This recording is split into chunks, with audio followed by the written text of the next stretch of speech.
Hi, and welcome to the show. How would you feel if you were sentenced to life in prison for over 30 years, and yet you are famous because your names were just brought not from the grand jury and on media, but on a Netflix series? And that new evidence could be put into play at the next trial.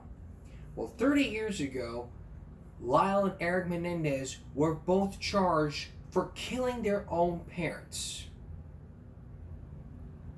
That's right. If you were there 30 years ago, if you were there 30 years ago as one of the jurors, you said either guilty or not guilty to Lyle and Eric Menendez. Well, the question, and now it's been 30 years since it all started. The question is, could there be new evidence? Could this new evidence, which you're about to see, free these brothers from prison? And if not, could they stay the rest of their life? Take a look. A stunning turn for the Menendez brothers as LA's district attorney announces his office is looking into new evidence that could set the brothers free by Thanksgiving. The DA acknowledged the hit Netflix series Monsters, the Lyle and Eric Menendez story, is generating renewed interest in the notorious case. The Menendez brothers killed their parents, Kitty and Jose, with shotgun blasts as they watched TV at their Beverly Hills mansion in 1989. Prosecutors argued the motive was to inherit the family's multi-million-dollar estate. The brothers claim they committed the slayings to stop their father's sexual abuse. Now the question, will this new evidence bolster the brothers' claims? The DA cited a letter that Eric allegedly sent to his cousin in which he complains about being molested by his father. He writes, "It's still happening. It's worse for me now. Every night I stay up thinking he might come in." That letter was written 8 months before the murders. The DA also revealed they have a new declaration by a member of the boy band, Menudo. One of the members of the Menudo band alleged that he was molested by the father. Singer Roy Rossello claimed he was raped by Jose Menendez, who was a top music executive in the mid-'80s. During the brothers' first trial, jurors heard their claims of abuse. The trial ended in a hung jury. In their second trial, the abuse claims were not allowed to be heard, and they were found guilty of murder. The Menendez brothers are now represented by famed lawyer Mark Garagos. I don't want to get their hopes up, but I will tell you, just between us, I'm hoping to have them over for Thanksgiving dinner. Really? Yeah. You're serious? Yeah. I spoke to Kitty Menendez's brother, Milton Anderson, who says his nephews were never abused by their parents, and in his opinion, they should remain behind bars forever. I think that's absurd. They did the crime, they should do the time. They didn't have to do it. They could have packed their bags and left any time. They're 18, 21 years old. They'd rather murder their mother and father. But see, if you want to prove that there was no abuse, if you want to make the claim of, oh, there was no abuse, you need proof. If there was no abuse, you should have asked them. I mean, now this case was over 30 years ago. And coming up on Monday, we're going to devote a whole Monday all about the Menendez brothers. We're gonna look at their interview, and after that, we're going to hear from the jury. And after that, for the very first time, you're gonna hear from both the brothers as they speak out from prison, from Extra TV. We're gonna have that for you coming up on a Monday. Or we could do it right now, but we're not going to do that today. Yeah, no, we're not going to do it today. We're going to save that for Monday. So remember, on Monday, it's Menendez Monday. It kind of rhymes, double M's, Menendez Monday. I need to lay off the crack. Sorry. Okay, the Menendez were a woman being abused by their father. I doubt they've ever been seen the inside of a prison. Trying being molested by your father for your life? You don't just pack your bags and leave. Your mind is fed up. It's abuse, sexual abuse. Let these two boys finally have their freedom. Jews have to be free. Well, I don't know. Some people may have their own different opinions and say, well, they should stay in prison. They should be free. Okay, well, if your parents are abusing you, then you need to talk to somebody. Talk to a therapist. They're mandatory reporters. And mandatory reporters are like doctors and therapists. They have the authority to report abuse to CPS. And if they find that, oh, there was abuse in that home, then those kids would have been sent into foster care. You see, we deal with a system where you don't want to deal with this anymore and you want to go kill your parents. I mean, that's the story we focused on last season, where patricide or some kind of side where you would kill the mom and dad, and you would not be sentenced to prison. I think we focused on that story. I don't remember the story name. It was on 60 Minutes. I don't remember, but something might hit my head as we go on break here. Not the uncle straight up victim blaming. The uncle on the mother's side, they could have moved out whenever they wanted. It's like my ex-husband who would beat the tar out of all of us in the word show. You're free to move out whenever you like. My house, my rules. Therefore, abusive behavior. I mean, so if there's anything new going on with the Menendez brothers, we'll let you know. So on Monday, we're gonna have Menendez Monday, and it's kind of catchy, right? You know, Menendez Monday because both M's. We're gonna have the jury, the 1996 interview from Barbara Walters, and the latest interview from that time. So look for all of that on Monday. But for now, we got to move on here. Still ahead, Starbucks versus the union. These employees were fired because of the union. Well, one of the employees. And still ahead, could you ever learn something from assaulting a teacher? Well, after you see body cam footage, you would. Please stay with us. I finally remembered. It just hit me while I was on break. When we were talking about the Menendez brothers, it was parricide. If you don't know what parricide is, well, parricide, one that murders the mother and father. So what Eric and Lyle Menendez did was parricide. And they released juveniles from prison. But in different states. We showed you that last season. As a matter of fact, here's a clip. If you missed it, if you missed the story, here's a clip.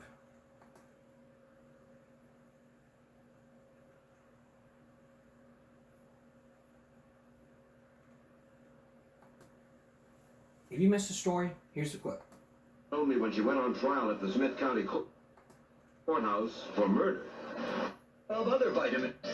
Who committed parricide, who killed his own mother or father, was considered either sick or evil, and he was subjected by the courts to the harshest possible punishment.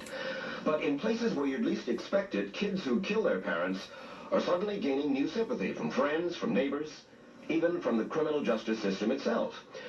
Tonight, you'll meet a girl who killed her father, and a boy who killed both his parents. One was sentenced to 30 to 40 years in prison. The other was set free. Why the difference? Why are some states changing the way they deal with kids who commit parricide? Kids like Donna Marie Weisner. Growing up in the rural community of Sand Flat, Texas, Donna Marie seemed to have it all.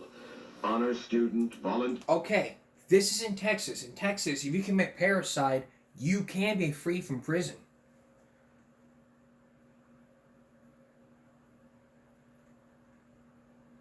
So, here's what the attorney had to say.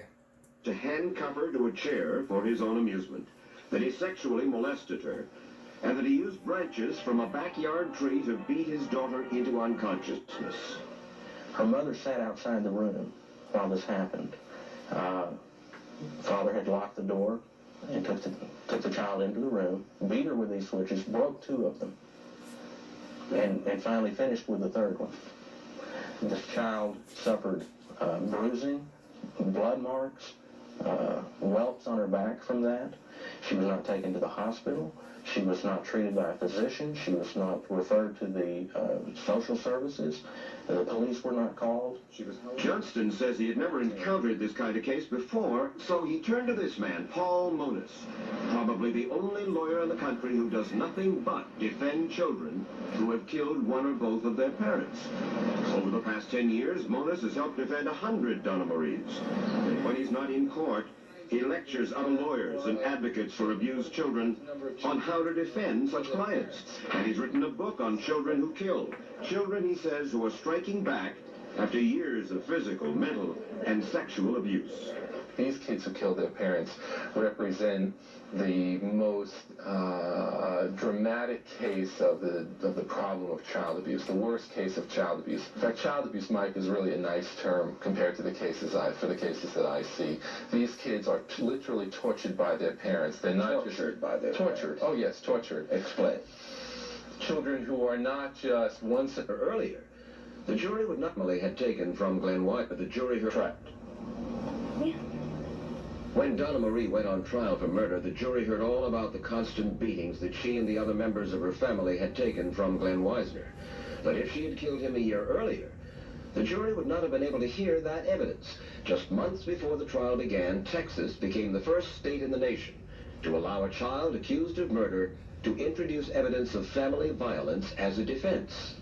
Many states in the country, because of the way the homicides occur, don't allow you to bring in the evidence of child abuse, of wife That was abuse. Texas. They don't allow you to bring in evidence of the psychological effects of child abuse. Wait a minute, what you're saying is that if murder takes place under the circumstances we've been talking about, in many states in the United States, you can't say, look, my father abused me sexually, my father abused me, my mother abused me sexually, physically. The court will not allow that issue to be brought to the jury in terms of self-defense or manslaughter. Take the case of Dale Whipple. He is serving a sentence of 30 to 40 years at the Indiana State Reformatory for killing both his parents. So Texas allows evidence while Indiana doesn't. It doesn't make sense. If kids are being abused, why can't they introduce that in trial? It's like you introduce something and then they want to sit there and cover their ears like, no, I don't want to hear it. I don't want to hear it. No. La la la la la la la la la la la. You get what I'm saying here? Nobody wants to hear it. I mean, the reason why all these juries don't want to hear that in Indiana, you know who you are. And so you listen in, you think about the decision, and by the time it gets the evidence of being abused, you sit there and cover your ears going on la la la la la la la. I don't want to hear this, or you just stare up at the ceiling like I don't want to listen to this. And you might as well just be tuning out, listening to nothing but turkey jerky. You can just be sitting there. You might as well be sitting there in the jury room, listening to your podcast, and not weigh in because you're out there just zoning out into turkey jerky.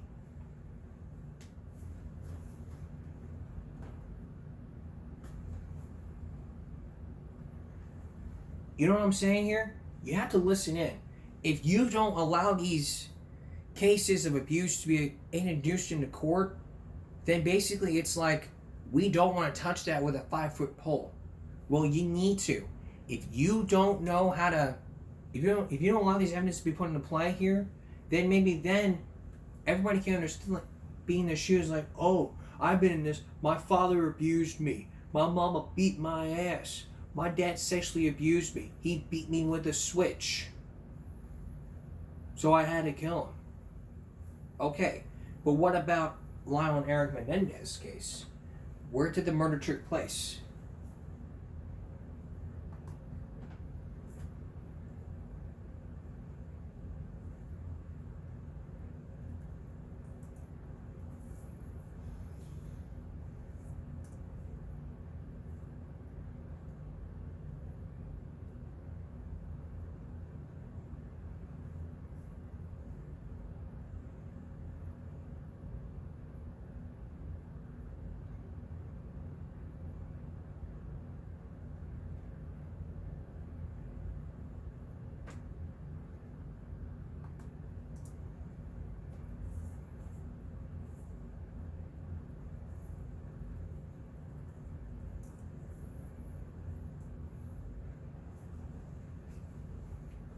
So where did murder take place? Well,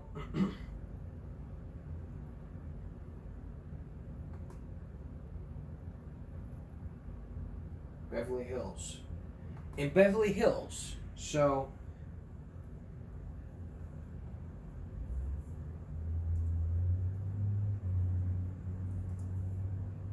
that's in California. So in California, they will not allow that to be played. So California needs to start changing its laws to where evidence could be put into play, like in Texas.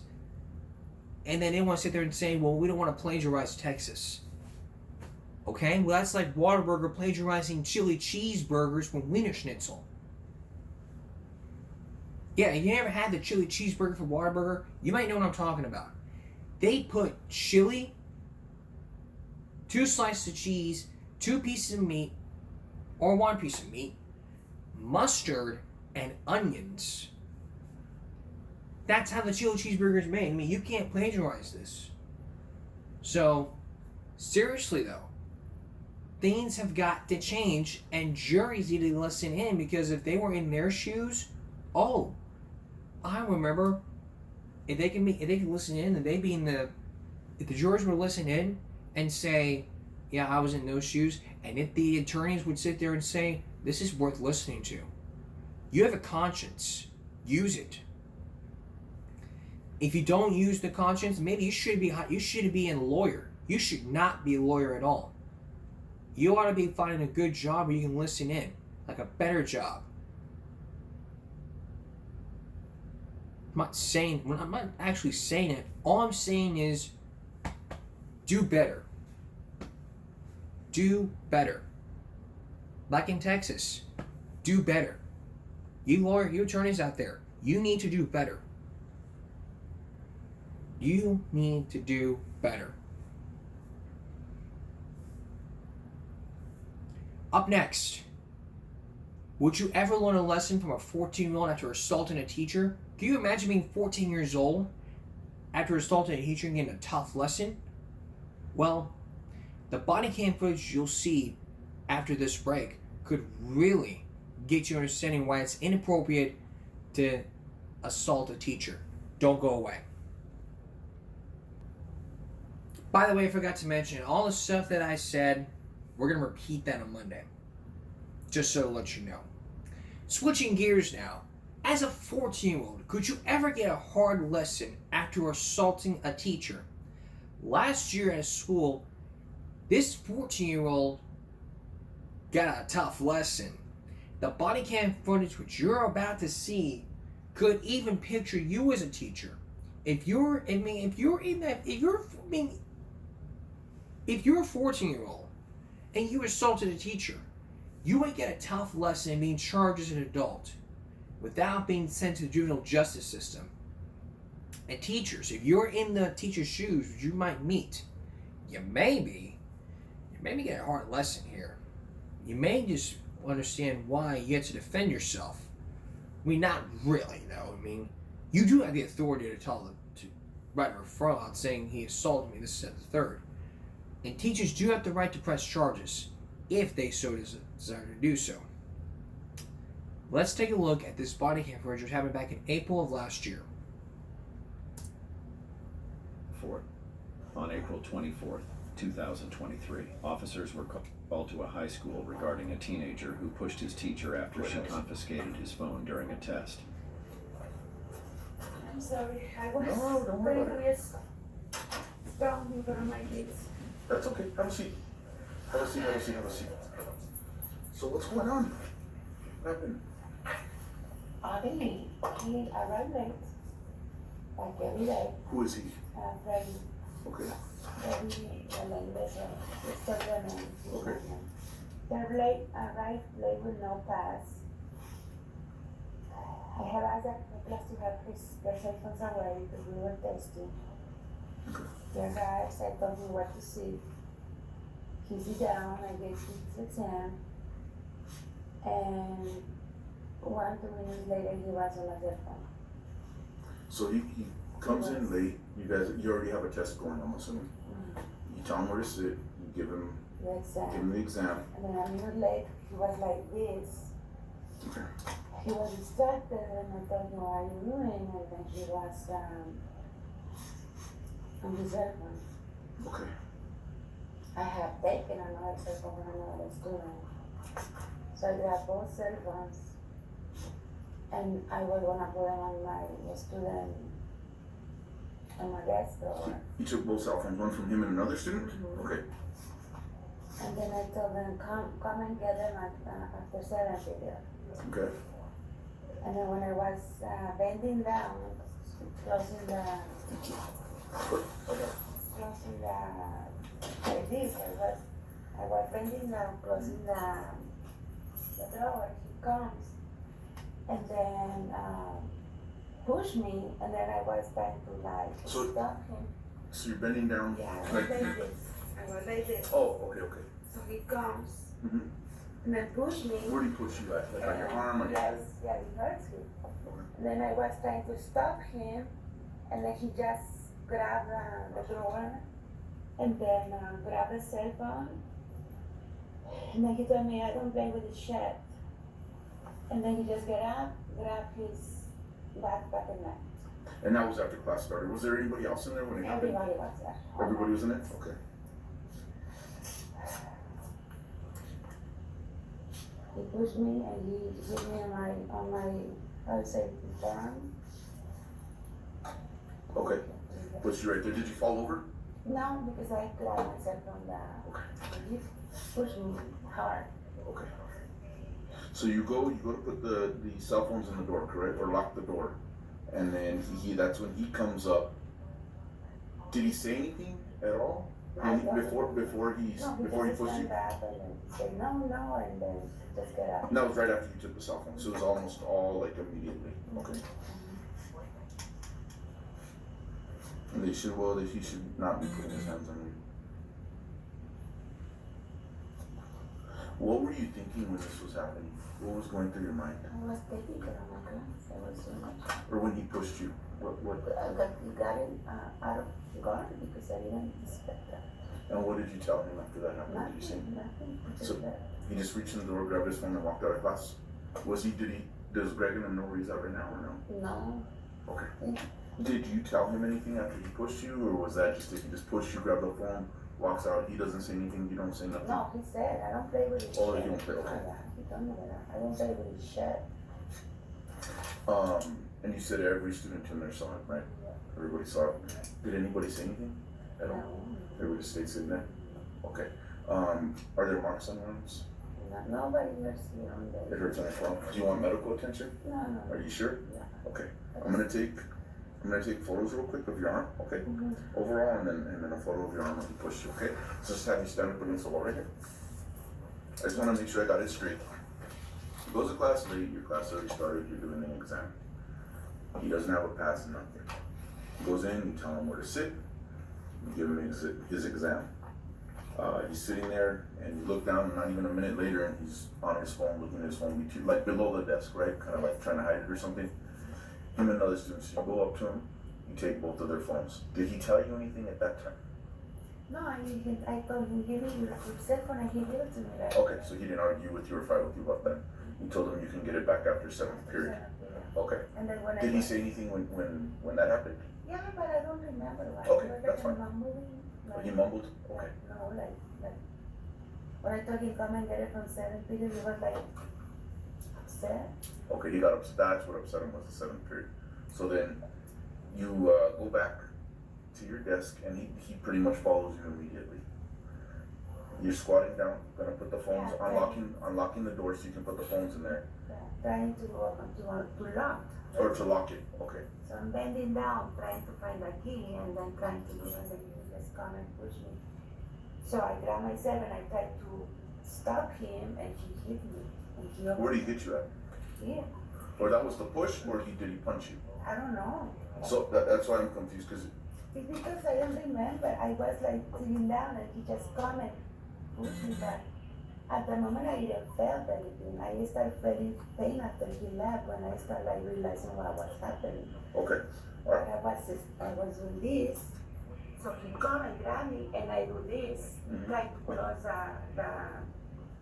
drawer, and then Where did he grab you at when he did that? Oh, I thought you said you did. Okay. Like basically just open the drawer when I have my hand on the drawer. Okay. So he opens the door. Okay, I didn't get that part. So he opens the door, and you're holding the door, and then he grabs his phone, he pushes, and walks out. Kind of the way it went. Okay. You can ask me my student assistant because she was right there next to me. Where is she at? She's, I don't know. In the classroom Yeah. or somewhere? Yeah. Okay. Do you want to pursue charges? Yes. Okay. All right. And I think that's it. If you think of anything else, let me know. I'm going to get your name real quick. All right. Do you have any questions for me? What is going to happen? So what'll happen is I'm gonna, well, if we can find it, you know, let me use this. I'll give you the case number. There it is. I'll give you the case number. If we can find him today, I'll pull him in. Obviously, I'll interview him. I would like to talk to your assistant that was right next to you, so I can kind of, because everything's happening to you, so you probably ain't gonna remember everything. But a lot of times, if people are watching, they remember more than the person that it happened to. I'm gonna give you the case number or the report number. And because he's a juvenile, I'm gonna ask for detention. Doesn't mean he'll go to jail. It varies. It kind of an up and down thing. But JPO is the one that makes the decision. So I'll call the juvenile probation office, and if they authorize detention, then he'll go to jail today. If they don't, then I'll call his parents. I'll charge him. He's gonna get charged for it, but we release him to their parents when they're juveniles. If they don't authorize detention. Oh, I'm here. Hey, so something happened in class today, in Miss Stern's class? Yeah. Were you in there? Uh-huh. What happened? So do I just like okay. The whole thing. Okay, so we're taking the test and the teacher did. Sarah just told me to like watch the videos, make sure they're not cheating. And so I think he was ready. He walked in late. And she took away her phone and left the door in front of the class. And because they were already like testing, she took away her phone. And then Freddie walked in and then he sat down and he got his test. And then he started using his phone and Stern saw it, took it away, took his test away as well. And then she told him that they could get it like at the end of the day during the period. And they like kind of freaked out about it, and so Freddie he got up and she was gonna put it in her drawer and like lock it, and like he put his hand there and like push it out of the way. When you say push it, what do you do? Like, did you? Well, he was like walking away, so You couldn't actually see him. Yeah. Okay. But like he I saw he put his hand like on the drawer before she closed it, and like he like pushed something. Like I think he pushed her, or like the door opened. He got his phone and like pushed her out and then like left. Okay. All right, I'm gonna let you go back to class now because we're probably gonna bring him down. Do you have any questions for me? No. Thank you so much. I appreciate you. So you're not sure if he pushed her, but there was a scuffle. Yeah. Okay. All right. Yeah. Thank you so much. Hey, you have a good day. Okay. Coach, I do not know the whole story. I do. So Not his how side. are we?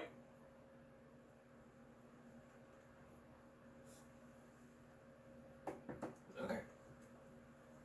Now that we heard from one of the students and the teacher that's going to press charges, when we come back, we're going to hear from that 14-year-old. Did he assault her? Is he making this up? Is he going to lie? Find out. Stay with us. Returning to our story. A 14-year-old assaults a teacher. So far, what you've heard is the teacher giving her events of what happened. You've also heard from one of the students who probably gave the same remark of what happened. Now we're going to hear from the 14-year-old. Did he assault her? Is he going to make up a story? Or is everyone making it up just to get him out of here, out of that classroom? Let's take a look.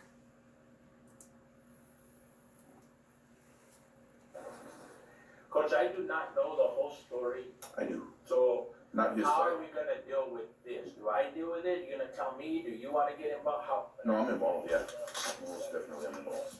Gotta read something first. Yeah, I'll let you, now that Robert's here. And so here's what's gonna happen. So you know, right now, and Officer Molina I'm sure you'll probably go with him. Yeah, I'm gonna explain something real quick. I just want you to listen, and that way I have to do this before we have any kind of conversation, all right? And then we'll figure this You have the right to remain silent. Anything you say can be used against you in a court of law. That's, I'm gonna go talk to my brother. that's fine. That's fine. That's fine. Yes, sir. So I'll step out for now while you guys have a conversation, and then, let me see. And then, yeah, this right here. And then just let me know when you guys are done. Okay, I'll be right there. Sounds good. How you doing? Good, and you? Oh, can't complain. Busy. So guys, here's what's going on from my part. So buddy, just to catch you up real quick. This is what happened this morning. We got a report, and we're not gonna be rude, but we'll interrupt each other so that brother gets the whole story, okay? If I say something, so we can make corrections. We got a report from a teacher that student pushed hers. And the teacher decided that she was gonna go ahead and file a report. When it comes to something like that, there's nothing that we can do at the school. In other words, I can't tell a teacher, no, you can or cannot file a report. We still work with our discipline, but whatever Mr. Officer or he decides to do is totally separate from us. You know what I mean? So it's not like I'm gonna change what we're doing or anything. So anyways, that was reported. So at that time, they told us that the student had left. So we went around and he showed up to third period, right? Remember second period that this happened? First, but there was nobody. Yeah, so second period, he said he came down here, I didn't see him, but I believe him. So then he went up, we got him right at the beginning of third period, came, he told me, Mr. Carrillo, what he told me is that he walked in class, right? So like a minute. Was late, had his headphones on, took the headphones off, puts them in his pocket, has the phone, and you know how you just go like that to shut it down, that she saw the phone. And told him, let me have your phone, gives her the phone. She went to her desk and told him you could come get it after 7. That's when he said, no way, you didn't keep your my phone until after 7. Went up there, she was trying to put it in the top drawer of her desk and lock it. She had the keys were on the lanyard, you know what that is, right? And she's like this, he wanted his phone, so he went in there, grabbed the phone, and left class, okay? So, I had 2 different stories, okay, no? So what we did at that time is we interviewed. Mr. Brilliant spoke to, there was 24 kids in the class. Mr. Brilliant spoke to 5 of them. I spoke to 6 and we stopped. Because all the stories were all exactly the same. Here's what the class tells me happened. Really close. They said you were late to class, right? Went in, sat down. Sits there, they were taking a test. They issued you a test, right? Yeah. You still had your phone out at the time. I don't know if the timing or whatever, but you still had the phone. Teacher come and get the phone. He gives the phone, just like he said.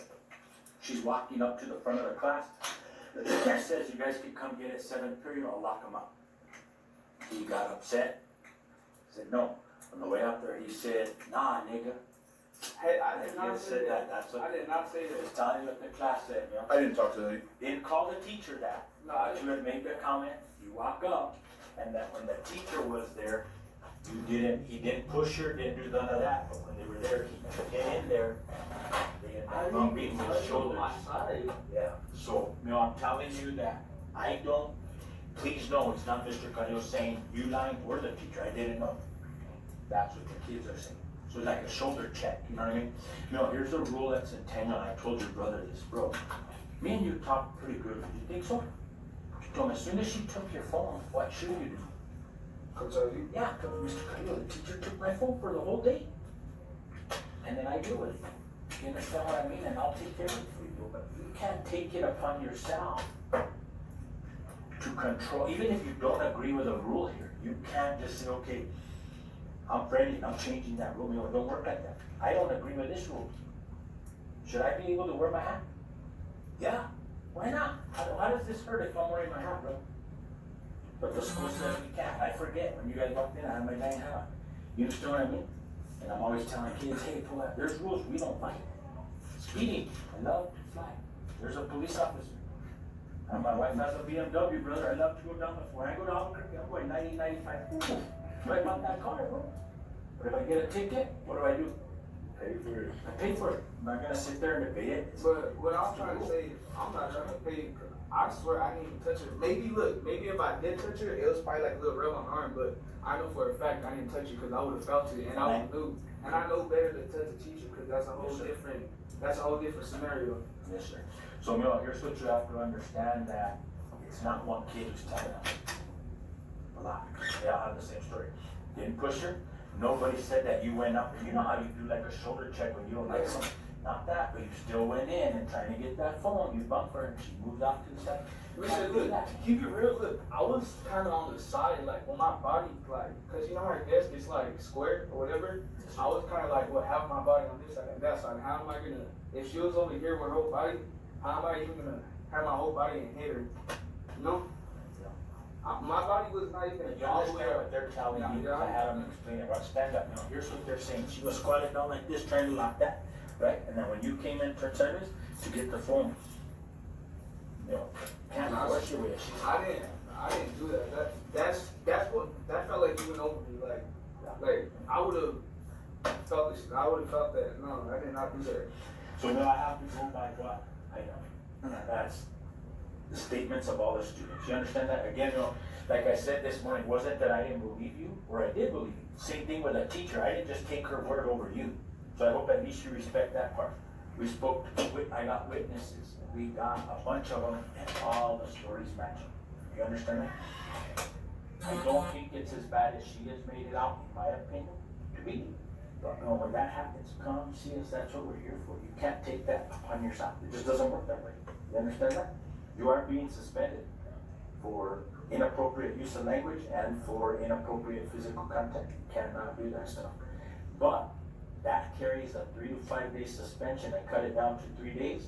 I think I counted today as a full day, even though you're here. You'll be back Thursday morning. 2 days. We're done. Don't be doing stuff like that. Cool? Alright. As far as I go, guys, remember we talked about as far as were you in trouble, were you going to be in trouble, you are going to get charged, right, with assault. I'm not going to do the battery, it's a felony. The battery is a felony, the assault's just a misdemeanor. Mainly, all it has to be threatening menacing conduct that made her feel like she was in threat of a battery. Does that make sense? So you don't even have to put your hands on each other, whatever it may be. She's claiming one thing, you're claiming another.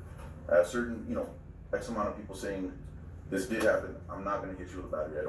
I just don't, for me it's not, I don't want to, one, ruin your life like that, because a felony is a serious thing, even when you're doing, no, it doesn't matter. Misdemeanor, slap on the hand, don't do it again. That makes sense? Keep our hands to ourselves, we don't yell, cuss at teachers, or anything, because seriously, if you start going up to them and they feel like you're going to hit them or something, that in itself is an assault, basically is what it comes down to.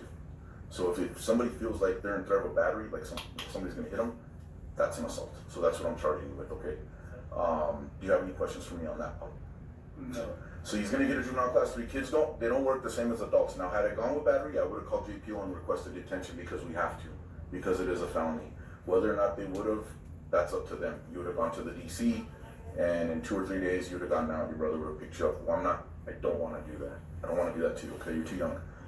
It's a misdemeanor and you should be good, just don't freaking do it again. Don't threaten them. That right there in itself is an assault. You know what I mean? So that's what I'm saying. Like, assault isn't easy. That's kind of a broad thing. I can for assault for anything. It's like the category. Yeah, it's not a battery, but it makes somebody feel like they were gonna get hit. Does that make sense? Yeah. So that's basically what it is as far as this one goes. All right, Freddie, just right here on the black line, buddy. In that box. So he was arrested for assault and battery on school personnel. We don't know where this took place. The principal's a buffoon. Teachers union have zero tolerance policy. Okay, well, if we have zero tolerance policies, then this, that, and the third can happen. Principal calling the kid disrespecting the assaulting teacher. That's what's wrong nowadays. It's like, I mean, it's what the states can't do. The principal talking like he's scared of the student. He clearly doesn't have his staff's back. Lame as. I hope every last teacher leaves. Doesn't matter if he poked her with one finger. No student should ever touch a teacher. It's disgusting. The principal's a piece of shit. Okay, well that's an opinion, but principals are trying to help out the children. So if they have problems, they can talk to the principal and say, hey, there's a problem in my classroom, this is at the third. The principal is like your therapist, you know. How do you, it's like a therapist, you know. Okay, how does that make you feel? How does that make you feel? Okay, hey, got you.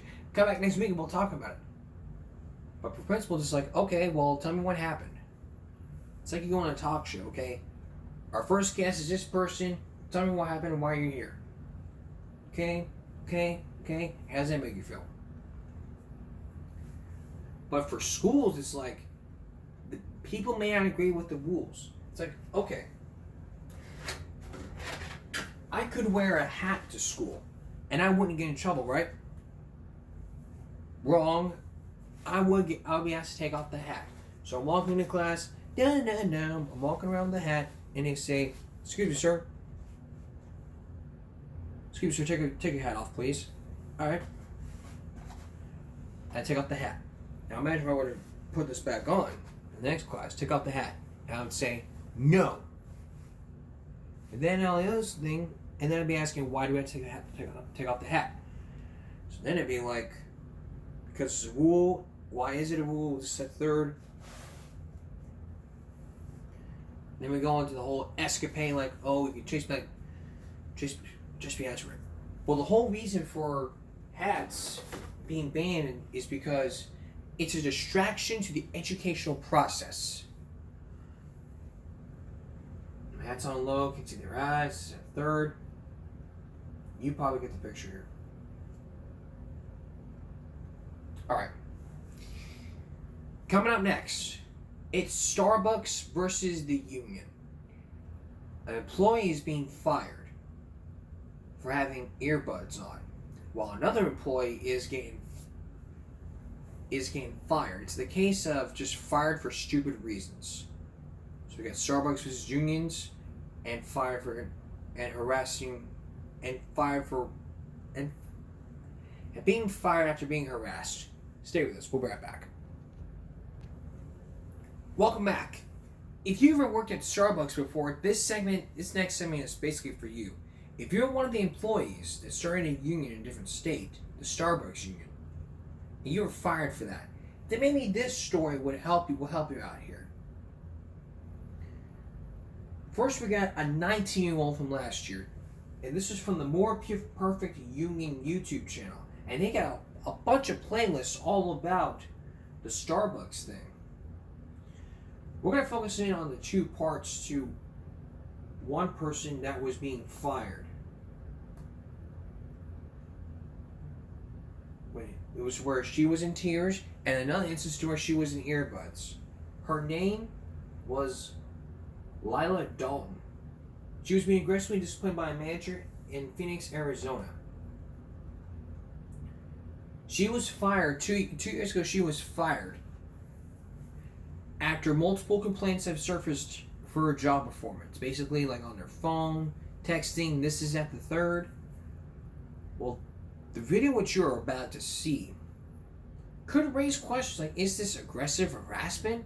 Or just basically,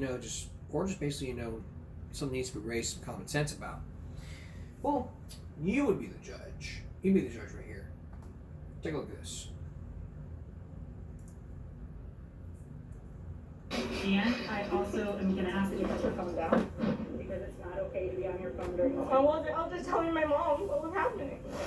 That can wait until after this conversation so that we can understand a little bit better. It doesn't make sense. So I feel disrespected because you guys should have told me. Well, if you had one problem from the beginning, I have been told one thing. Well, all of these, we've had the conversation. We have never sit down with Megan.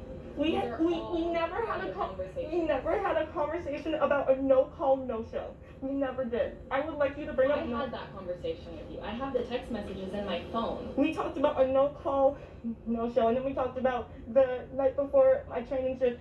She said we wasn't going to be able to work that day. So you're saying that if I'm in the hospital, I have an emergency, and I can't come in. Neither of those are based on any of them. No, another one was because my aunt died. The other one because my aunt died and they couldn't come in. It's not even on there. It looks like it is because that's the one with the 1 to 9:31. And I literally am never, I get my stuff done, I work hard, and this, I've always been directly told on anything immediately. And it's just, I 100% an improper call out. I texted you at 4 a.m. because yes, I called you at 4 in the morning because I was feeling so sick. I didn't call you, I texted you, and I knew I wasn't gonna be able to call. And I went to the hospital the next day. So yeah, sorry about the improper call out. I've been in and out of the hospital. So sorry about that one. And then the no call, no show, that's the next one for being in the hospital. On the 13th and the 16th, I got that emergency colonoscopy because it runs in my family. So that's not fair. And first off, no one ever tells me text is improper communication, because with everything, you always text me, everyone always texts back. I have not heard about improper communication over text until the meeting. Until this meeting that just happened. I also told you that in our one-on-one conversation. Yes, you told me to not do that long text at 10:59, and I haven't done that since. I am not. But I still have to document that. So, but that's not a written thing. If I express my feelings at 11 p.m. and I was not told I can't call, and that can't be a write-up. Michelle, do you mind? Will you inform me to I just want to. The intention of our conversation today, Layla, is to set clear expectations so that going forward, you can meet them. And if there has been a lack of clarity and communication, that's not okay, right? But that is part of this conversation. That how do you walk away knowing what the time and attendance expectations are from you and your job, what the expectations are in regards to how we communicate at Starbucks. Because frankly, the way that you're communicating with us right now. Because you're disrespect. I've been here for 3 years, and no one communicated any of this with. I have shared with you. Okay, no. So we have you never came to me and said I'm gonna get this on a documentation. You never said that. You said okay, you should not have did this. I was like, I'm so sorry. I was upset, and I'm not gonna do that again. And then you throw this whole thing and putting all this stuff on me. You never said, oh, that's gonna go in a corrective action form. You should tell me those things or someone should communicate. I hear that. That's not typically how we approach the job, to say I am going to give you a corrective action. No, but I'm saying that because it if there's all emotion, right? If it's all of these things, no one has talked to me about anything majorly about the no. You never told me that when I was in the hospital and I couldn't come in. You never said, oh, that's gonna be a call out. The problem is not that you were in the hospital, Layla. We want you to be healthy. It was last minute, and I can't find coverage. I'm so sorry, I can't find coverage though. Yeah. And I'm sick. And we're happy to help you with finding. But you're putting it on here when I was in the hospital. You guys have to put it. The issue is not with the fact that you were sick in the hospital. The issue is with the fact you didn't follow the appropriate process when you are aware that you're not going to show up for your. It was 4 in the morning. I felt sick at 4 in the morning, and I wasn't on my phone for the rest of the day. I felt so sick and pain. My mom was taking care of me. How am I supposed to call the store when I'm sick? How do I do that? I don't understand how I call the store when I'm sick. You guys are expecting me to put my health after. No, absolutely not. No, then this should not be on here. Okay, we can take a look at that. We can. If that's even not on there still, Layla, there's still a lot of content on there that we need to talk about. You never told me that you said about this a warning and said you can't do this. Why is that going to be listed on here? You guys are out to get what it feels like. That's what it feels like. Well, that's what it feels like. You would. For a second, I would like for us to go through, because regardless of whether. No, I can't. I went too hard to deserve it. You have to walk away at any point.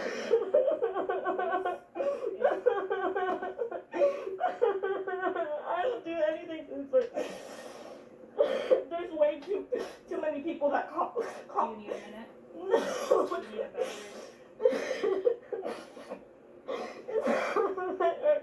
I don't deserve this. I will get a lawyer to fight. It's not fair. I don't deserve any of this. I work too hard.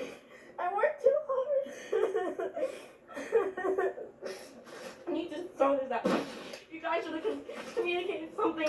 It's not fair. You guys are after to get me because I'm the only one that speaks up to most, and it's not fair.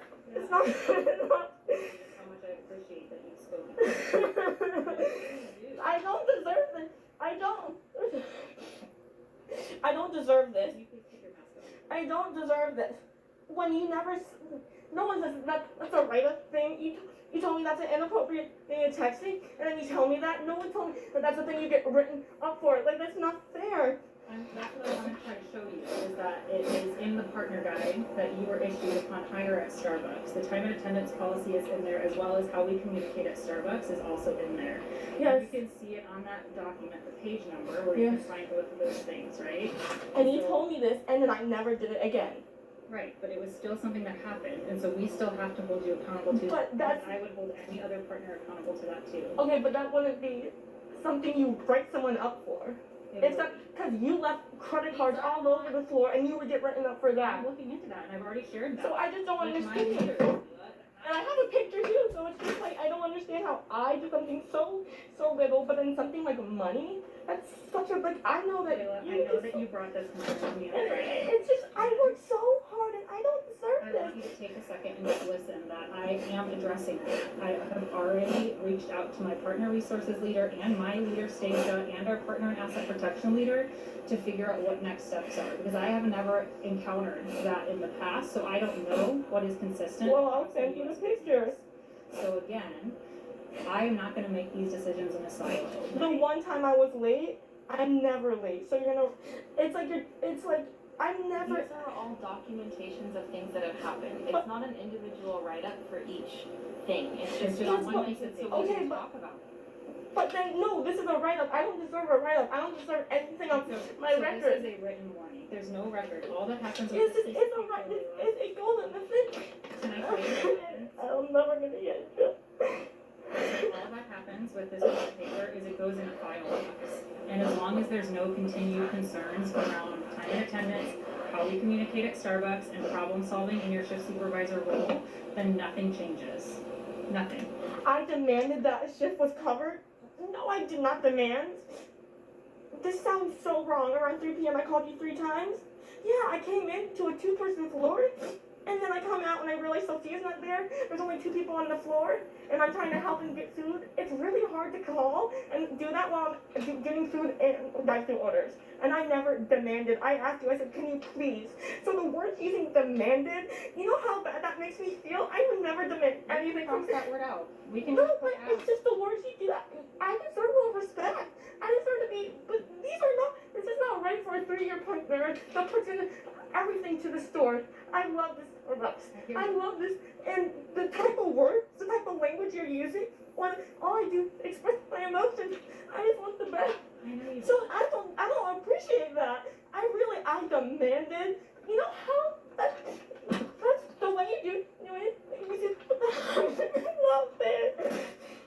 I don't deserve this. This is a lot.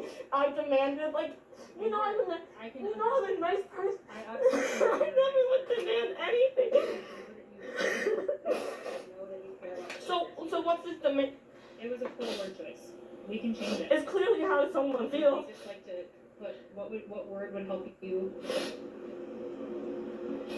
and asked. I did not leave one barista on the floor while someone worked in the back of the house. I never left one barista on the floor. There's never one barista on the floor. There's always everyone on the floor. So I don't even know what this is. And this one barista at 104, this doesn't even correlate. I don't even understand. But sorry, I couldn't call while I'm doing bar and food, supporting everyone, and I asked nicely if you could please help. I asked nicely, but so clearly that you asked. There's a lot of things that you guys should have changed on how you, and it's just. And I hear that, and we can go back and make those edits. I don't deserve this. I 100% don't. I worked too hard for this. I had a manager walk out on me. I was working 57 hours as a minor. I've done everything. Those things are not okay, Layla. That should yes, never have happened. And I've been working at this store because I love Starbucks. I know. And I get no communication. I get barely any communication, and that's why I talk to you, because it's no communication. And I appreciate that you come to me, because that is how we continue to solve problems, and it allows me to help Michelle. That's why I'm here at your store meeting. The amount of people that just text at the random times, and now you're just coming to me after that when I know stuff's only other people text her. Why just me when there's so We many? will continue to hold partners accountable to how we communicate. It doesn't sound like that because I haven't heard anyone else but me. And if anyone, everyone says to me, thank you so much, I don't know how you do all that. To me. I go to the store all the time. I do my best. I do clean play. I ask for clean play. I do everything. And I get this improper call out. I'm in the hospital. A call out a different time because my aunt died. Asking for coverage because I know, you know what? This is not right. You're treating me as a partner really disrespectfully. You're treating me really with disrespect. That's how I feel with the work choices, the way you guys are acting, and the way I put in my hard work and I communicate because you know I want the best for this store. I don't deserve all of this stuff picking at me. You know how this makes me feel as a barista or a supervisor or anything? This makes me feel like, wow, they really don't appreciate anything I do. Anything. Because you guys want to, you know how hard stuff is right now with COVID, with isolations, with my aunt dying from COVID, with me having to get a colonoscopy, and I have health issues, and you give me this? I work so hard. I don't deserve this. I don't. I don't want you to feel disrespected. I do. You have to take that away then. Yes, you can. You're the DM. You could do anything practically. I can't because these are behaviors that we have to hold you accountable to. The amount of no-call, no-shows that people have. The amount of I never even have. Those are issues that have not been addressed. I will make sure of that with Michelle. That's why I'm here supporting her, so that. But none of these. This needs to be crossed out. This needs to be crossed. My aunt died. Can I see this, please? Yeah. Okay.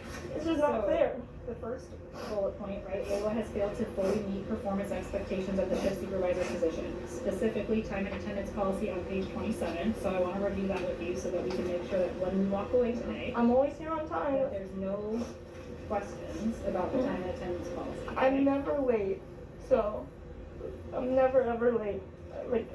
Maybe once or twice. I'm never late. So wouldn't make any sense. So here you go for our attendance and punctuality policy. A partner's reliability in reporting to work when scheduled and on time is essential to the store's efficient operations and in providing customers with a Starbucks experience. If a partner cannot report to work as scheduled or will be late, the partner must call and speak directly with the store manager or assistant store manager with as much advance notice as possible prior to the beginning of the shift. If a manager is not in the store, the partner should notify the partner leading the shift. Leaving a message or note without first making reasonable attempts to directly contact the manager or the partner leaving the shift is not acceptable. Sending an email or a text message is not an acceptable form of providing notice. I'm so sorry I was in the hospital and I couldn't provide proper notice. So honestly, I understand that for that one. No, I was in a hospital. I had to call out on a Thursday and a Saturday because I had the emergency colonoscopy. Right, and the that next was time, just in January because I remember that one. That happened. I reached out to you. That happened on a Thursday and a Saturday, and then another time before that, I didn't reach out because I found out my aunt died, and I wasn't even on my phone. Who could be on your phone when their aunt dies? Yeah, so the 15th, January 15th is the one where you had your emergency call. I had two days. The Saturday was the colonoscopy, and the Thursday I called and I was feeling really sick again. And then in October, I was in the hospital for a whole week and a half. Did you log into partner hours? And then beforehand, I wasn't at work because my aunt died. Right. My aunt died and I wasn't able to. Well, that's not even on there. And I remember you telling me No, your aunt was going into the hospital, but that's not any of those. It is. It says a call out. Yes, it does. So here's the couple of ones that I just want to call out and how it's. I want to see the text about the Delaney shift. I want to see the proof for all of them right now. Can we just take a second? I feel really disrespected. I know, but I have to be really honest with you. I also feel extremely disrespected with the way that you're yelling. I'm not yelling. And you are raising your voice consistently. I'm not. You're not allowing us to talk and try to help you through this. Because there's no way I deserve any of that. This is happening. I think I want to put in my 2 weeks. Okay, you can do that. If that's your decision, I can give you a piece of paper. I'm tired of and being write treated that this down. way. Is that the decision you want to make? I just want to call my mom right now. Will you grab a piece of paper? Can I please call my mom? Sure.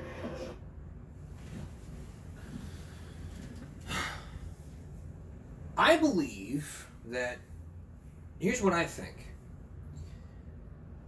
First of all, she did the right thing calling the store saying, hey, I'm not going to be out because I'm sick. And then she gets written up for, there's a family emergency. You have to let somebody know. You have to call the store.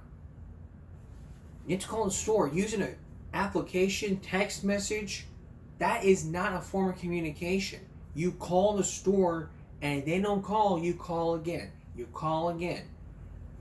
And they finally call, just sit there and say, hi, my name is so-and-so, this and this. I'm going to be running 5 minutes late. It has to be hours before your shift begins. Where I work at, we have to call in 2 hours before our shift. And if we don't, that's a no-call, no-show.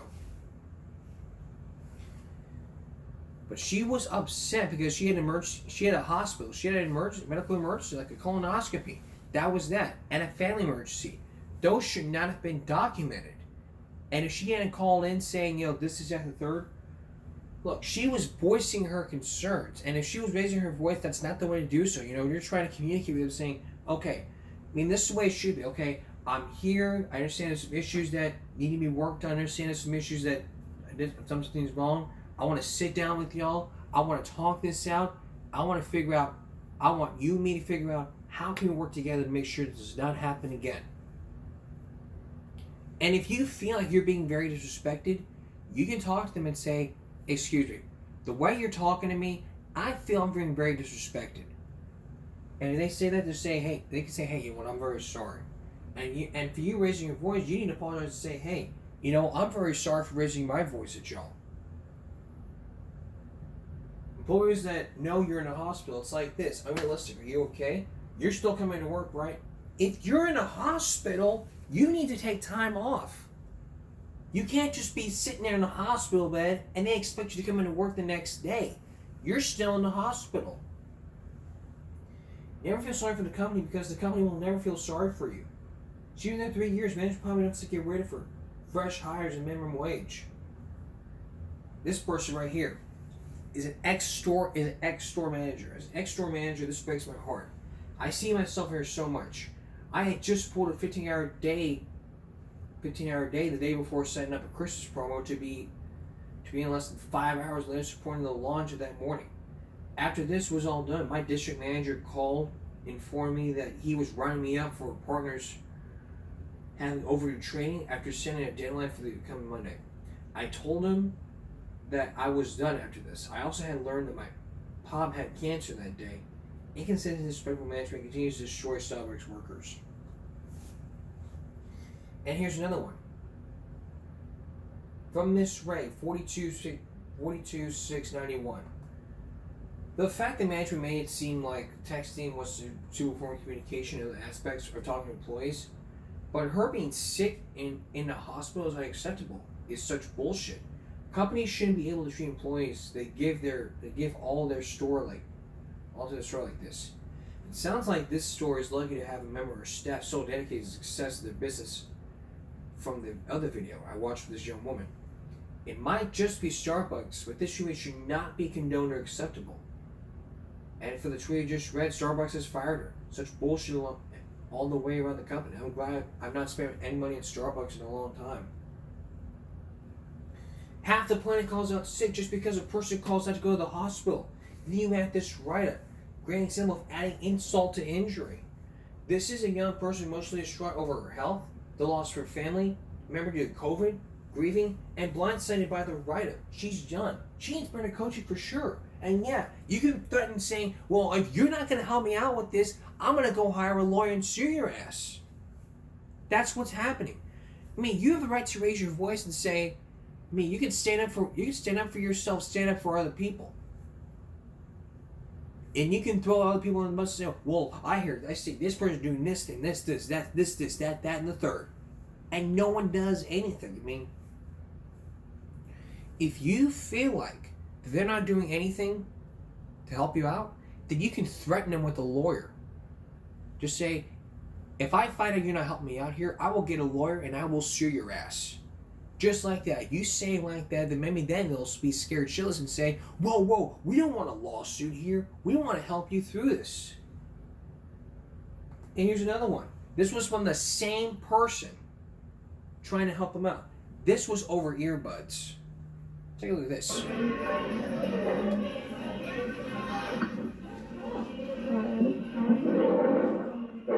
be better if I was able to go to work.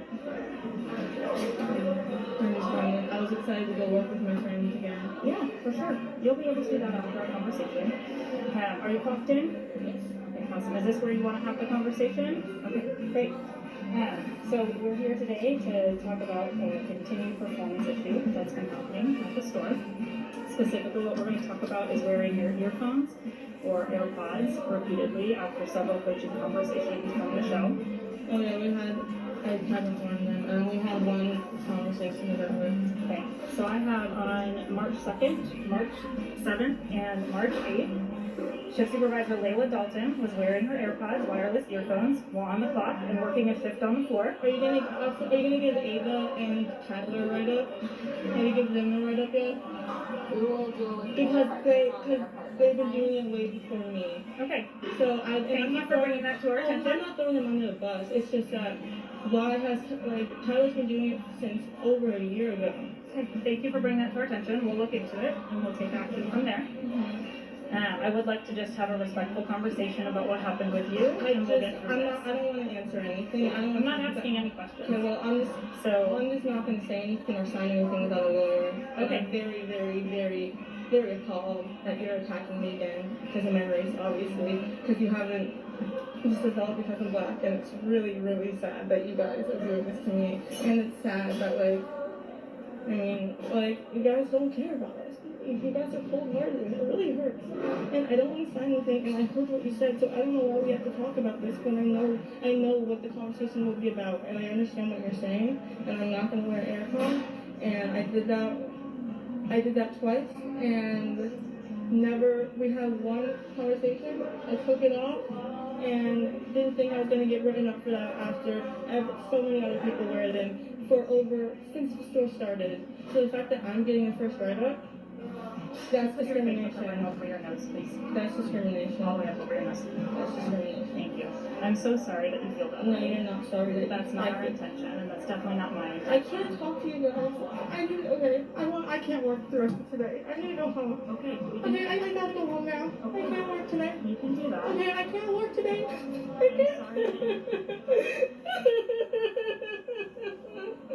Why are you discriminating me? I don't understand what I did wrong to you.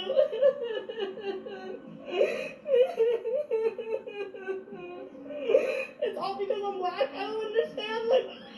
This is just because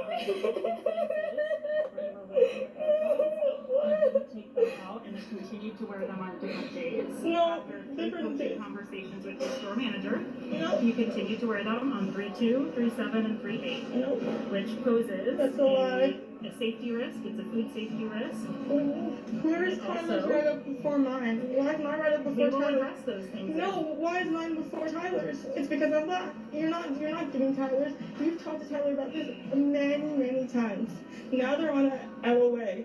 So this is attack, this is discrimination, and I can't talk from now on. I need a lawyer.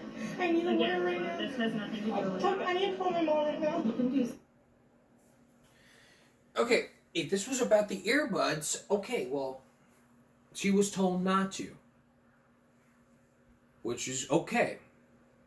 And, doing some research about earbuds and food safety, as someone who's worked in the fast food restaurant for 6 years, I can possibly tell you that she's right. It could be a safety violation because, okay, you're having earbuds and you listen to music while you're working. That earbud could easily be put in the burger. Like you're making a burger, making a burger, and you're making a fish sandwich, and all of a sudden, someone's telling you, hey, what? And you accidentally put it in. That gets served to your customer. They take a bite of it, and you're wondering, what's wrong with the AirPod? And you're thinking she's like, oh shit, I put it in that fish sandwich. And then you're trying to run, stop, hey, stop that order. Give me that fish. Sorry about that. You think you can give it back to them? Can't do that.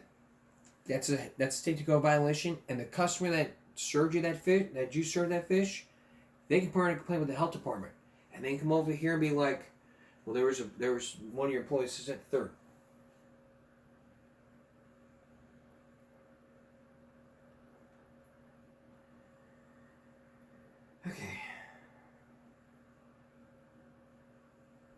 It's not racist, so stop it. It's because I'm black. I need a lawyer. I need to call him out right now. Anyone who backs this crybaby is insane. Okay, I'm shocked any of these comments are on her side. You can't wear headphones at work, and she's been warned before. She even said herself, they talked to her once she wasn't allowed, she did it anyways. The fact she pulled the race card over this is just embarrassing. Okay, well, since you want to target me, I'm going to pull out the race card and say, you are racist. Accusing them of racism, they're trying to help you. I couldn't agree more. These people just barely want to whine about the corporate machine because they can't even understand enough about business to make it as a barista. Right. And you can tell she's trashy. She's a trashy coworker. The way she immediately tried to shift the blame on her colleagues, throwing them on the bus, try to get herself out. Really, she's planning it's because of black card. Yeah, right, because everything's always about her race. It's all because I'm black. This is why I'm on my ass with a new video. It's because I'm black. We would never hire you. I mean, what does race have to do with the fact that you violated a rule? If the rule says no earphones, no earphones. If you address it to somebody else, then they can take care of it when you're the one that's been told several times, hey, do not wear earbuds to work. And then you listen. If you get written up, then you get written up. It's 3 strikes, you're out. And yet you want to pull up the whole, it's because I'm black game. When you say the phrase, it's because I'm black, or it's because I'm a different color, then maybe then you're adding in race and accusing the company of racism. And then you talk to a lawyer and say, here, I have a video to show you. You think it's going to be suitable for a lawsuit? And then the lawyer watches the video going all, I don't think this will be suitable for a lawsuit, because really what she was trying to tell you, this is step 3rd.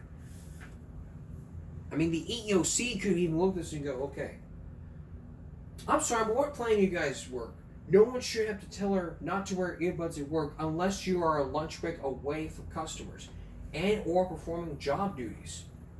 It's freaking common sense.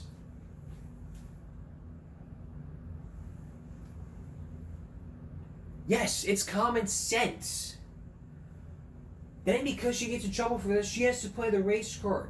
The fact that she has apparently on multiple occasions been told not to wear earbuds at work and she keeps doing it is the reason she's getting into trouble. Not her race. The way she was acting in this video, she would have been fired on the spot in any place I've ever worked. You act like you have some sense.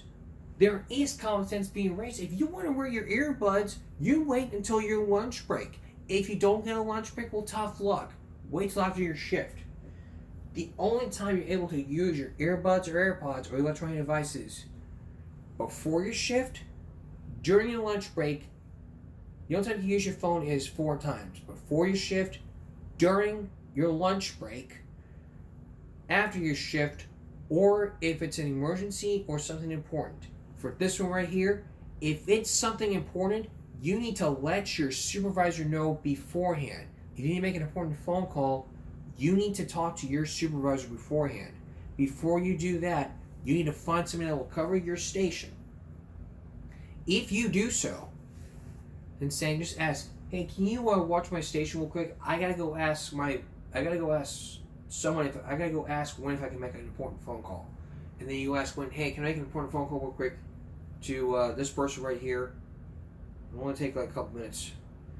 You call this person and say, hey, this is that 3rd. And then after that, you're done with your phone call, go right back to your station.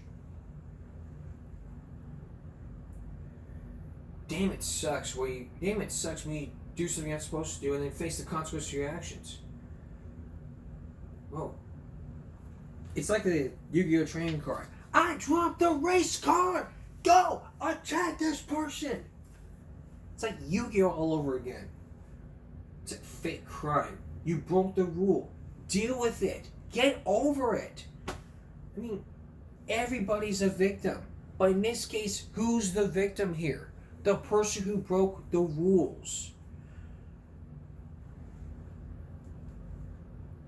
They are targeting her because it's a union activist and they're trying to get her to quit. Leather is a bright and shining star that we ask that you're a company that will value her work ethic experience. Starbucks does not.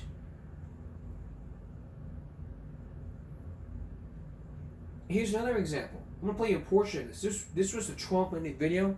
There's not going to be enough time to play you this video, but I just want to play you a portion. Hello. Wow, how are you? Good. Actually, we'll play a few when we come back. Stay with us. Is it gaslighting when somebody tells you, I'm sorry you feel that way? That is probably gaslighting. But for this employee right here at a Starbucks, to him it is gaslighting. Hello. Wow, how are you? Good. So we wanted to take the opportunity to follow up with you around the conversation that we had the other day, specifically in regard to time and attendance and some of the other things that we've been talking about as far as punctuality and Starbucks policies and stuff like that. So I wanted to let you know that we did contact some of our partner relations partners and have done all the appropriate measures to kind of work through all the facts of the information and the incident that happened and just some of the the previous corrective actions. I'll be very clear because I believe that clear is kind. We are going to decide to separate today. So what that means is that I was having so many issues. I'm driving with my car being like bad. I slept in the parking lot this morning to get here on time because my car is being. Please. So I know this can be upsetting and this can be. I'm gonna lose my health insurance, Alex. And I know that, I have an entire sheet here full of a ton of information that discusses options with Cobra as far as being able to pick up health insurance options after leaving Starbucks. But at this time, we really do need to lean into just have that conversation around that. We've kind of reached that point as far as the corrective action process, where because of multiple violations in different areas and final written warnings and corrective actions, that this is the direction that we're going to go. So with that, Alex, I've begged for the 2 years that I've been at this location to work at Homewood to better support me because I worked 2 jobs and I needed to be at a store closer. Please. So please, Danny, I do have to read through this with you. Alex, respectfully, this would not be happening if I wasn't part of the organizing committee. Danny, no, Alex, there are other partners who are always late. There are other partners who are not there are other partners who are not in dress code. So there are other partners who are not following standards. There are partners who are misgendering me at work. We're only going to talk about you. Yes, because that is a deflection. It is a deflection. We're just going to talk about you right now? No. Because we never discuss another partner's corrective actions or any type of conversations like that between us and other partners. We're talking about you. So this is a notice of separation. I'm going to read through and I'm going to give you a copy to read along with me. So this document serves as a notice of separation for Danny Rojas for continued violations of the Starbucks policies. Danny has a history of corrective action, including a written warning for not being respectful to their peers, and a final written warning on March 17, 2021, for making unprofessional comments and disrespectful behavior towards a barista. After multiple time and attendance violations, on January 21st, 2022, Danny was coached that they were on a final written warning and that further infractions would result in separation. On Wednesday, March 2nd, 2022, Danny was scheduled 5:30 to 1 p.m. as the opening shift supervisor and key holder for the AM day part. This is why you guys started to get, hold Danny, on. May I say something real quick? Danny, I'm going to try to finish this. Danny arrived for their scheduled shift at 5:56, arriving 26 minutes late for work. Danny did not communicate with a member of his leadership to inform them that they would be late for work. Based on prior corrective actions and continued violation of company policies, Danny's employment with the company will be ending effective March 4th, 2022. And effective. Do you feel good? I don't feel good. Do you feel good? No, Danny, do you feel good? This is. Hi everyone in the lobby. I just want everyone to know that I am being separated right now. I'm a 4-year partner and part of the Starbucks Workers United Organizing Committee. I am being retaliated against for seeking a union. And I'm being separated. After 4 years at Starbucks, I'm being separated. Danny. This. Danny.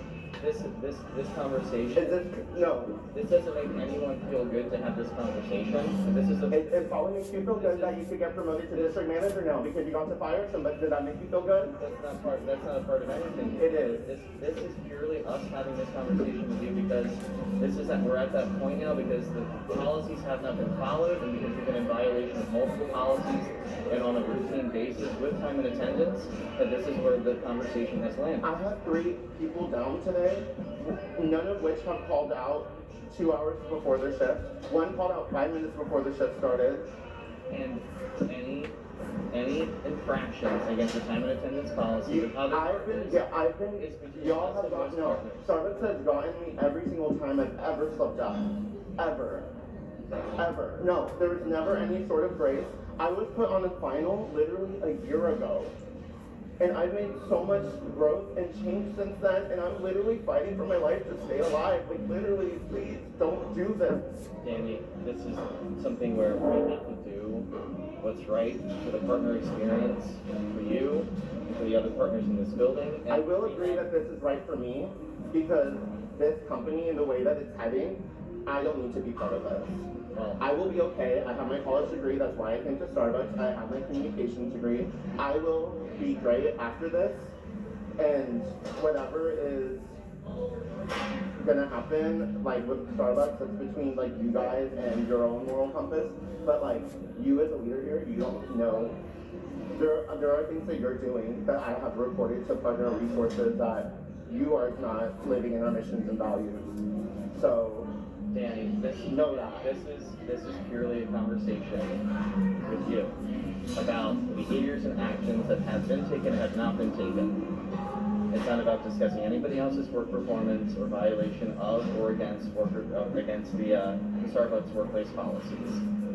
So what I do also have here is I have I knew when you were printing something and you were looking at me that you were doing something super unethical. This isn't unethical, Danny. I was being extended at work, and he is over here trying to fire me before you deal with that. It has nothing to do with it. Does. It does. It does. Because if I was white and straight and cis, I would be able to get away with so much more. Danny. No. This has everything to do with your performance at work, and you're not following standards and policies. It has nothing to do. Time and attendance, because I literally work 60 to 70 hours a week and sleep 3 hours a night, and I'm having transportation issues and have begged and pleaded for nearly 2 years since I transferred in this market to transfer to that store. And we've had multiple conversations about the possibility of demotion to be able to transfer to the Elmwood store. We've talked about other options as far as editing availability. And why haven't we offered demotion to transfer? We offered a lot of different things. Those were never offered to me. My transfer was denied by Greta. I would never offer nothing.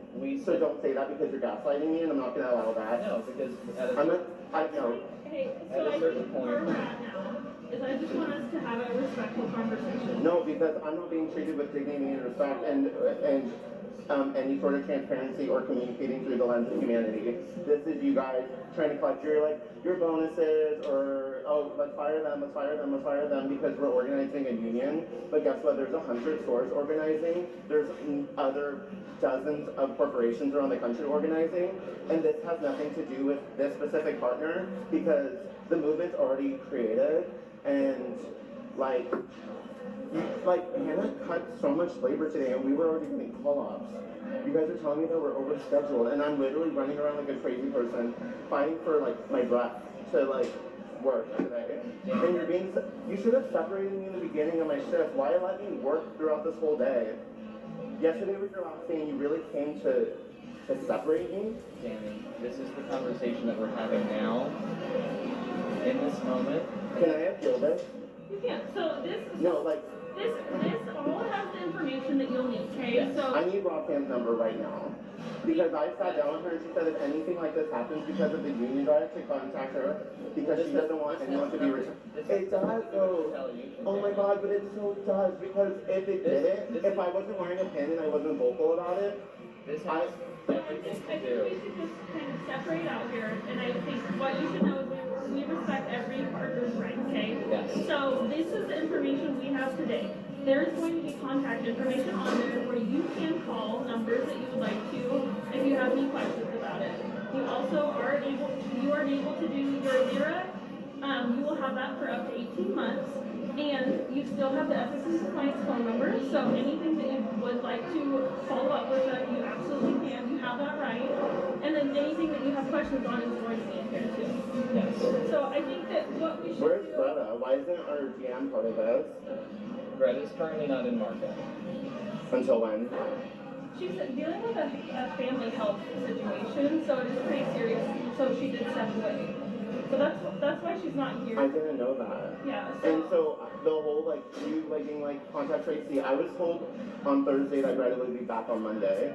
So I didn't know the severity of the situation. So for that I apologize. But then again, that just goes down to broken communication. Well, some things out of respect, out of a partner's privacy, are not communicated with all partners. Sure, but we don't need to be super explicit with what's going on, but simply letting us know, oh, the DM that you created a relationship with for the past 6 months will not be in market. These are your indefinite points of contact, not rather we'll be back on Monday.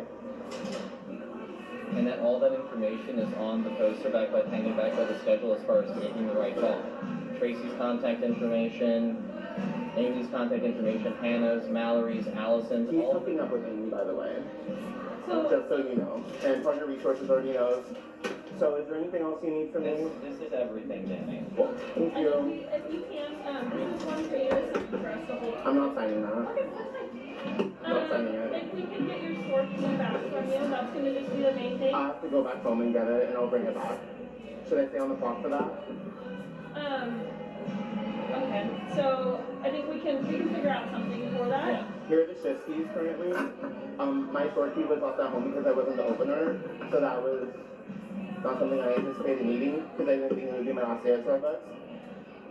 We talked about what I need to do to get to the next step, and you were really fraudulent with me yesterday, being like, this is what you need to work on, when these are something that was already typed up.